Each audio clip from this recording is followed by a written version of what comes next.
શ્રીમદ ભાગવતમ સ્કંદ 3 18 અધ્યાય ભગવાન વરા અને દૈત્ય હિરણ્યાક્ષનું યુદ્ધ શ્લોક સંખ્યા 13. મૈત્રેયી ઉવાચ સોદીક્ષિપ્તો ભગવતા પ્રલબ્ધસ્ય ઋષાવૃષમ આજહારો બલમ ક્રોધમ ક્રીડયામાનો હિરાડિવ.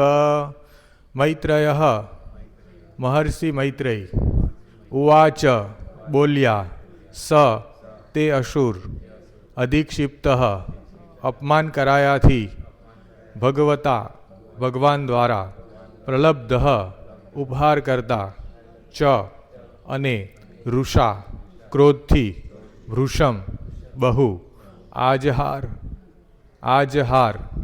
પકડાયો ઉલ્બણમ મહાન ક્રોધમ ક્રોધ ક્રીડયામાનઃ થી રમાડાતા અહિરાટ નાગરાજ ઈવ ની જેમ.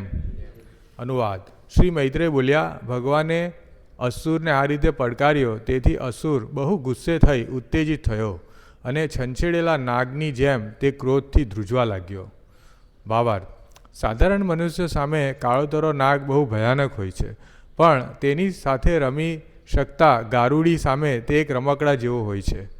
તેવી જ રીતે અસુર તેના રાજ્યમાં બહુ પ્રબળ હોઈ શકે, પણ ભગવાન સામે તો તે તુચ્છ જ છે. રાક્ષસ રાવણ દેવો સામે એક વિકરાળ હસ્તી હતો, પણ જ્યારે તે ભગવાન રામચંદ્ર સામે આવ્યો ત્યારે તે ધ્રુજવા લાગ્યો અને તેના દેવ શિવજીને પ્રાર્થના કરવા લાગ્યો, પણ તેનાથી કોઈ લાભ થયો નહીં.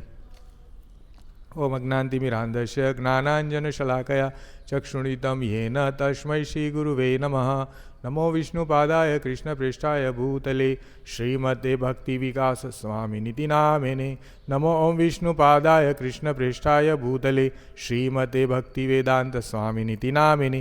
નમસ્તે સારસ્વતે દેવે ગૌરવાણી પ્રચારિણી નિર્વિશેષ શૂન્યવાદી ભાષ્યતે દેશતારિણી. જય શ્રી કૃષ્ણ ચૈતન્ય પ્રભુ નિત્યાનંદ શ્રી અદ્વૈત ગદાધર શ્રીવાસાદિ ગૌર ભક્તવૃંદ. હરે કૃષ્ણ કૃષ્ણ કૃષ્ણ હરે હરે હરે રામ રામ રામ હરે હરે. તો આપણે પૂર્વ ભૂમિકા જોઈ, જે ભક્તો આજે પહેલી વાર કે પાછળથી જોડાય છે તો પૂર્વ ભૂમિકામાં જય વિજયને શ્રાપ મળે છે મુનિઓ દ્વારા. મુનિઓને એ ભગવાનના દર્શનથી વંચિત રાખે છે. વૈકુંઠમાં જ્યાં ભગવાનનો મહેલ છે તેના દ્વારપાળો હતા જય વિજય, અને 4 મુનિઓ જે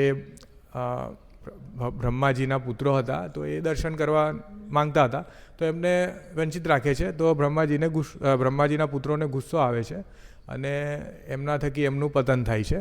અને એ બંને ભાઈઓ જય વિજય એ હિરણ્યાક્ષ અને હિરણ્યકશિપ રૂપે એ અવતરે છે. અને આખી આપણે આગળ જોયું પ્રમાણે આખી ભગવાનની યોજના હતી વીર રસને માણવા માટે, એટલે ભગવાનના પાર્ષદ જ આવે છે. આખા અધ્યાયમાં આ હિરણ્યાક્ષ અને હિરણ્યકશિપુ દ્વારા દેવી પ્રકૃતિ અને અસુરી પ્રકૃતિ કેવી હોય છે, દેવતાઓમાં કેવા ગુણ હોય છે, અસુરોમાં કેવા ગુણ હોય છે. અસુરો હંમેશા સંપત્તિ અને ભૌતિકવાદી હોય છે, એ લોકોને સંપત્તિનો અભિમાન હોય છે, એ લોકો દ્વેષી હોય છે, એ લોકો ભગવાનનો દ્વેષ કરે છે, ભગવાનના ભક્તોનો દ્વેષ કરે છે. તો એ આપણે બધું જોયું. ભગવાનનું ઘણું અપમાન પણ કરે છે હિરણ્યાક્ષ. ત્યાર પછી ભગવાન સાંભળી લે છે, કારણ કે ભગવાને એ વખતે જે હિરણ્યાક્ષે સાગરમાં પૃથ્વીને જે છુપાવી દીધી હોય છે એને બહાર કાઢવાનું આયોજન હોય છે, એટલે ભગવાન એને ટોલરેટ કરે છે અને પહેલાં એ પૃથ્વીનો બચાવ કરે છે અને પૃથ્વીને ધીરેથી પોતાના દાઢમાં એ કરીને પૃથ્વીને સાગરની સપાટી પર મૂકે છે. અને ત્યાર પછી હિરણ્યાક્ષને જવાબ આપે છે. અને આપણે જો લાસ્ટ જે શ્લોક હતો એમાં હિરણ્યાક્ષને જવાબ આપે છે, એને પણ ઉકસાવે છે. જેવી રીતે હિરણ્યાક્ષે ભગવાનને ઉકસાવ્યા એવી રીતે ભગવાન પણ હિરણ્યાક્ષને ઉકસાવે છે કે કારણ એને કહે છે કે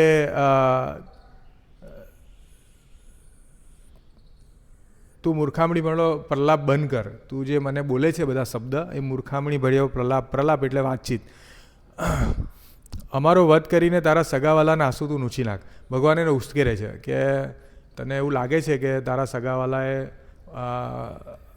સગાવાલા છે એ દુઃખી થયા છે અમારા લીધે, તો તારામાં જો તાકાત હોય તો અમારો વધ કર અને તારા સગાવાલાના આંસુ નૂછી કાઢ. જો મનુષ્ય પોતે આપેલું વચન પૂરું કરવામાં નિષ્ફળ જાય તો ભલે પછી ગૌરવશ્રી હોય તો પણ તે સભામાં બેસવા લાયક યોગ્ય હોતો નથી. કારણ કે હિરણ્યાક્ષે બધા સગાવાલાને કીધું હશે કે હું હવે વિષ્ણુનો વધ કરીશ એવું કહીને આવેલો હશે, એટલે ભગવાને એને કીધું કે જો તું બધાને વચન આપીને આવ્યો છે, હવે તું પાછો એમને એમ જશે તો એ લોકોની સભામાં તું શું મોડું બતાવશે, એમ કરીને એને ભગવાન ચાવી ભેરવે છે કે એ લડવા માટે વધારે ઉત્સુક થાય.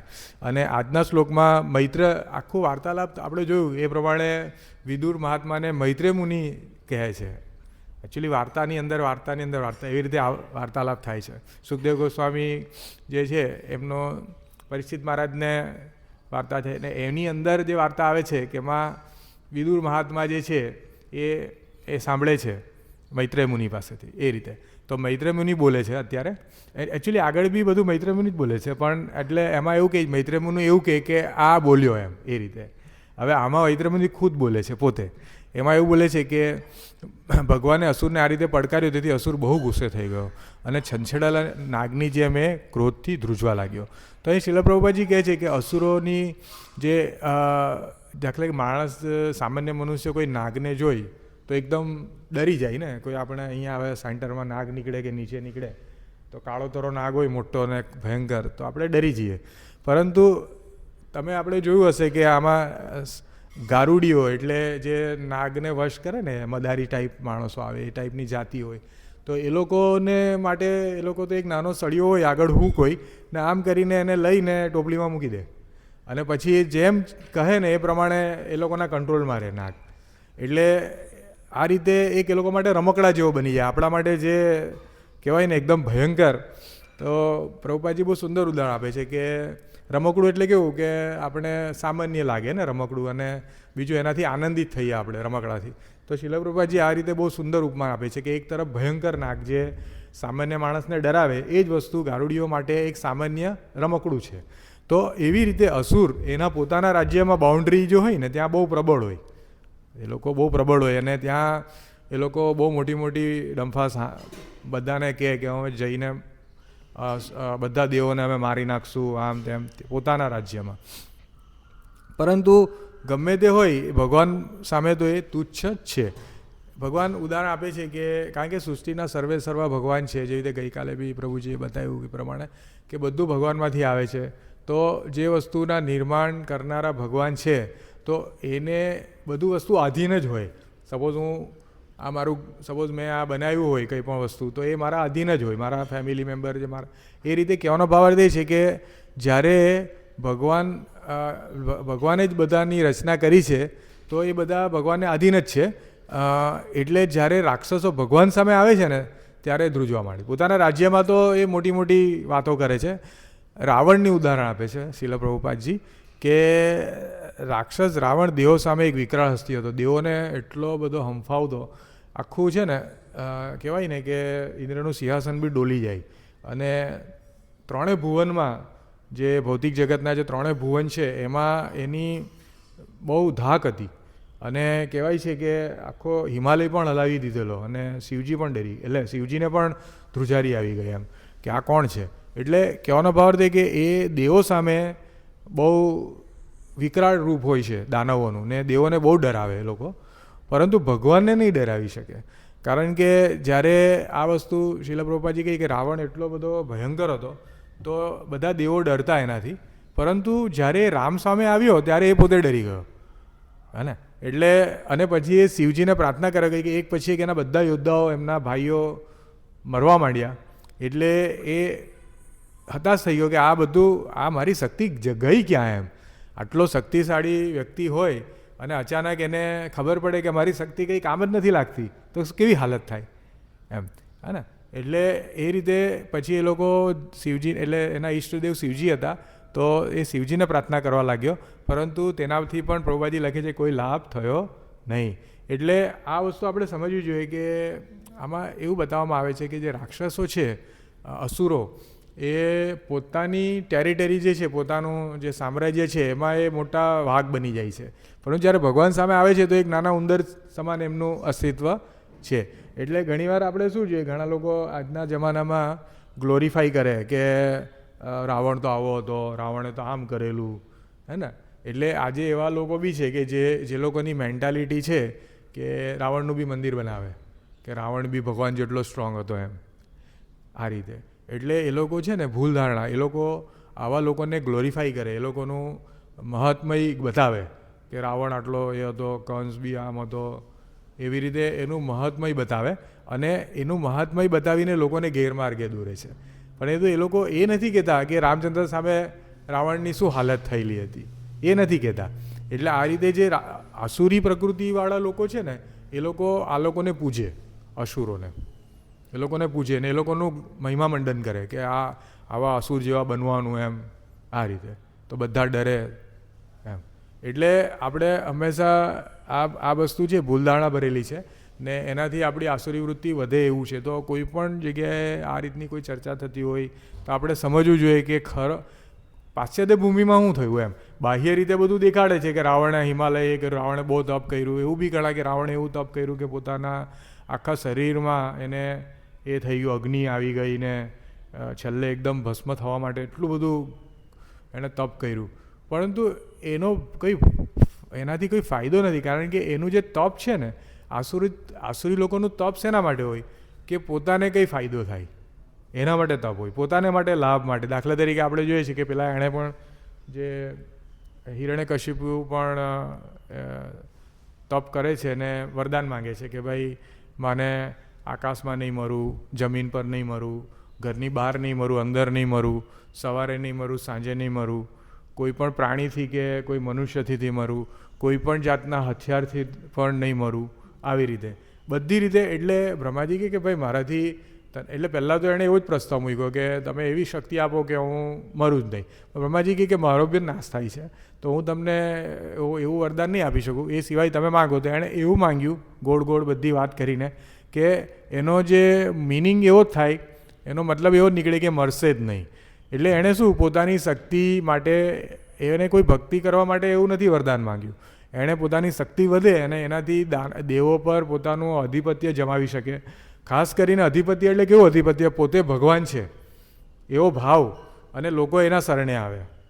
આજે આપણે જોઈએ ને, આપણે એમાં સામાન્ય થોડું કંઈ આવી જાય ને, ચાલો થોડું જ્ઞાન આવી જાય, આપણે તો બધા ભક્તો છે તો એમાં પણ એવું થાય કે કોઈને થોડું જ્ઞાન આવી જાય એટલે બીજાને તુચ્છ સમજે. એટલે એવું પણ નહીં થવું જોઈએ. એટલે કહેવાનો ભાવાર્થ એ છે કે કોઈ પણ વસ્તુનો, કોઈ પણ વિશેષ આપણામાં કોઈ શક્તિ ભગવાન આપે તો, અથવા તે ભક્તિમાં બી પ્રગતિ થાય તો આપણે કનિષ્ઠ અધિકારી છે ને એ એવું વિચારે કે હું ને ભગવાન, બીજા કોઈ ભક્તો, હું તો હવે બહુ આગળ વધી ગયો એમ, તો બીજા કોઈ ભક્તોનું કોઈ ધ્યાન નહીં આપવાનું, એવું નહીં.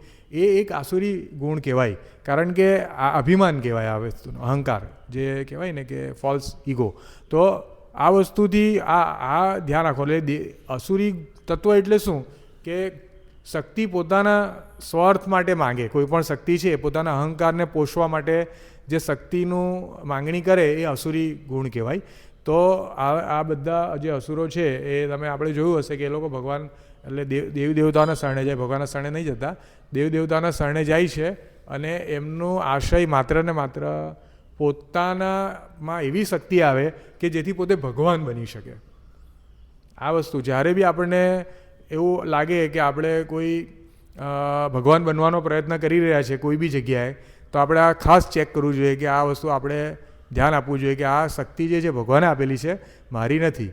એટલે કોઈ પણ વ્યક્તિને ભગવાનના શરણે, જે રીતે આપણે જોઈએ છીએ આપણા ગુરુ મહારાજ છે તો એમની વ્યાસ પૂજા હોય કે ગમે ત્યારે હોય તો આપણે ગ્લોરિફિકેશન કરીએ, એમને આપણે પાદ પ્રક્ષાલન કરીએ, એમને આપણે પ્રસાદ એટલે ભોગ ઓફર કરીએ. તો મહારાજ છે અને શીલ પ્રભુપાદજી તો એ શું કહેતા હતા કે આ બધું મારા થ્રુ, કારણ કે નીચેના લેવલ પર એ છે, મારા થ્રુ બધું ગુરુ પરંપરાના માધ્યમથી ઉપર ઉપર ઉપર ઉપર જઈને છેલ્લે કૃષ્ણને પહોંચાડવાનું છે, મારું નથી. આ જે બી ગ્લોરિફિકેશન છે તો એ ભગવાન સુધી પહોંચે. જે પણ તમે ભોગ છે અર્પણ કર્યો છે ભગવાન સુધી, મારા થકી હું મીડિયમ બનું છું, હું વચ્ચે એક માધ્યમ છું. ખ્યાલ આવે છે? એટલે આ બહુ મોટો ભાવ છે અને આ દેવી ભાવ છે કે જેમાં હંમેશા શરણાગત રહે વ્યક્તિ, પોતાની શક્તિને ભગવાન માટે ઉપયોગ કરવા માટે તત્પર રહે. તો જે રીતે આ કંસ છે, હિરણ્યાક્ષ, હિરણ્યકશિપુના જે ઉદાહરણ છે અને એની જે આખી આ વ્યાખ્યાન જે છે એ વ્યાખ્યાનનો મૂળ અર્થ જ એ છે કે આપણે સમજી શકીએ કે દેવી પ્રકૃતિ એટલે શું અને આપણે અસુરી પ્રકૃતિ એટલે શું, અને આપણામાં અસુર છે જ, અને આપણામાં દેવી પ્રકૃતિ પછી આપણે જેને મહત્ત્વ આપશું એ પ્રમાણે આપણું જે છે આપણું પ્રગતિ થાય અથવા તો અધોગતિ થાય. એટલે શ્રીલ પ્રભુપાદજી લખે છે કે ગમે તેટલો મોટો રાક્ષસ પણ હોય, ગમે તેટલો અસુર પણ હોય, તો એનું અંત જે છે, અહીં દાખલા તરીકે એવું બતાવ્યું કે રામચંદ્ર ભગવાને રાવણને હણી કાઢ્યો. એવી રીતે આપણે જોવાનું છે કે આપણા જે ભૌતિક જગતના બી અસુરો છે, સો કોલ્ડ, જે પોતાની શક્તિ પર બહુ ગર્વાન્વિત છે કે ભાઈ હું તો બહુ સૌથી મોટો રિચેસ્ટ પર્સન છું, અથવા તો હું સૌથી સુંદર છું, હું મોટો અભિનેતા છું, મોટો ક્રિકેટ, જે બી છે, એ લોકોને જે ગર્વાન્વિત છે, એ લોકોને ગર્વ છે અને પોતે ભગવાન છે એવું વિચારે છે, એવા લોકોને પણ, એટલે જેવી રીતે ભગવાન રાક્ષસોને હણી કાઢે છે, તો એવા લોકોને ભગવાન કાળરૂપી આવીને, મૃત્યુરૂપી કાળ બનીને એ લોકોને હણી કાઢે છે. તો આજે મોટા મોટા રાજા, મહારાજા, શક્તિશાળી અભિનેતા, નેતા, કેટલા બધા આજે કોઈને નામ પણ નથી ખબર, તો એનો પણ નાશ થાય છે. એટલે આપણું મનુષ્ય જીવનનો ધ્યેય શું છે કે અભિમાન આપણે રાખવું નહીં જોઈએ. ભગવાન માટે આપણે જે ફોલ્સ ઈગો છે ને, એની સામે આપણે એક આધ્યાત્મિક ઈગો, એટલે ભગવાનના ભક્ત છીએ, ભગવાનની સેવા કેવી રીતે થાય, સારી રીતે કરીએ, હું વ્યવસ્થિત કરીશ, એ ઈગો છે એ આધ્યાત્મિક ઈગો છે. તો આપણે એ રાખવો જોઈએ.